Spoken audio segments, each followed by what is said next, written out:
తెలుగు వారి number 1 choice Telugu matrimony. ఏపీలో private travels బస్సుల తనిఖీలు కొనసాగుతున్నాయి. ఇప్పటి వరకు 361 కేసులు పెట్టారు రవాణా శాఖ అధికారులు. రాష్ట్ర వ్యాప్తంగా 40 బస్సులు సీజ్ చేశారు. సరైన పత్రాలు లేని బస్సుల్ని గుర్తించారు. తిరుపతిలో 25 ప్రైవేట్ ట్రావెల్స్ బస్సులపై కేసులు నమోదయ్యాయి. ఏలూరులో ప్రైవేట్ ట్రావెల్స్ బస్సుల్లో తనిఖీలు చేశారు అధికారులు. ఏపీలో ప్రైవేట్ ట్రావెల్స్ బస్సుల తనిఖీలు కొనసాగుతున్నాయి. ఇప్పటి వరకు 361 కేసులు పెట్టారు రవాణా శాఖ అధికారులు. రాష్ట్ర వ్యాప్తంగా 40 బస్సులు సీజ్ చేశారు. సరైన పత్రాలు లేని బస్సుల్ని గుర్తించారు. తిరుపతిలో 25 ప్రైవేట్ ట్రావెల్స్ బస్సులపై కేసులు నమోదయ్యాయి. ఏలూరులో ప్రైవేట్ ట్రావెల్స్ బస్సుల్లో తనిఖీలు చేశారు అధికారులు. ఏపీలో ప్రైవేట్ ట్రావెల్స్ బస్సుల తనిఖీలు కొనసాగుతున్నాయి. ఇప్పటి వరకు 361 కేసులు పెట్టారు రవాణా శాఖ అధికారులు. దీనికి సంబంధించి పూర్తి డీటెయిల్స్ మా ప్రతినిధి రాము అడిగి తెలుసుకుందాం.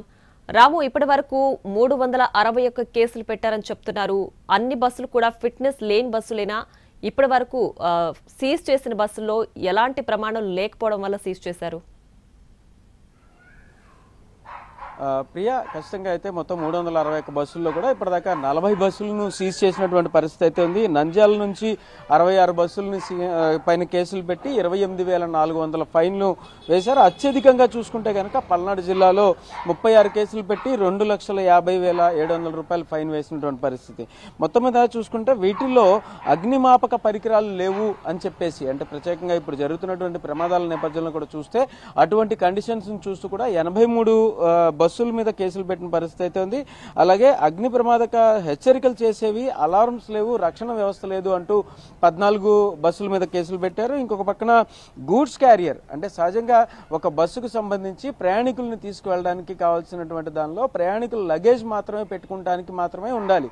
అయితే అక్కడ లగేజ్ కాకుండా మిగతా గూడ్స్ను కూడా క్యారేజ్ చేసేలాగా కూడా గూడ్స్ క్యారియర్స్ను పెట్టే విధంగా కొంత ఏర్పాటు చేసినటువంటి బస్సులు అయితే 11 ఉన్నాయని చెప్పి కూడా గుర్తించినటువంటి పరిస్థితి. అలాగే మిగతా పలు లోపాలను గుర్తిస్తూ కూడా 193 బస్సులను గుర్తించినటువంటి పరిస్థితి. ఓవరాల్ గా 361 బస్సుల మీద కేసులు బుక్ చేయడమే కాకుండా ఇంకా దీనికి సంబంధించి పలు సెక్షన్ల కింద కూడా ఆర్టీఐ సెక్షన్స్ కింద కేసులు నమోదు చేసినటువంటి పరిస్థితి. వాటిలో సీజ్ చేసినటువంటి బస్సుల యొక్క ఎటువంటి కండిషన్స్ ఉన్నాయి ఏంటి అనేది కూడా చూస్తూ వాటి మీద కేసులు పెడుతూ వాటిని అందించకుండా, అంటే ఎవరైతే యజమానులు ఉన్నారో ఆ యజమానుల మీద కూడా కేసులు పెడుతున్నటువంటి పరిస్థితి అయితే ఉంది. ఇంకొక పక్కన ఏదైతే కర్నూలు జిల్లాలో 14 కేసులు పెట్టి అలాగే మోటార్ వెహికల్ ట్యాక్స్ కూడా 96,000 కలెక్ట్ చేసినటువంటి పరిస్థితి అయితే ఉంది.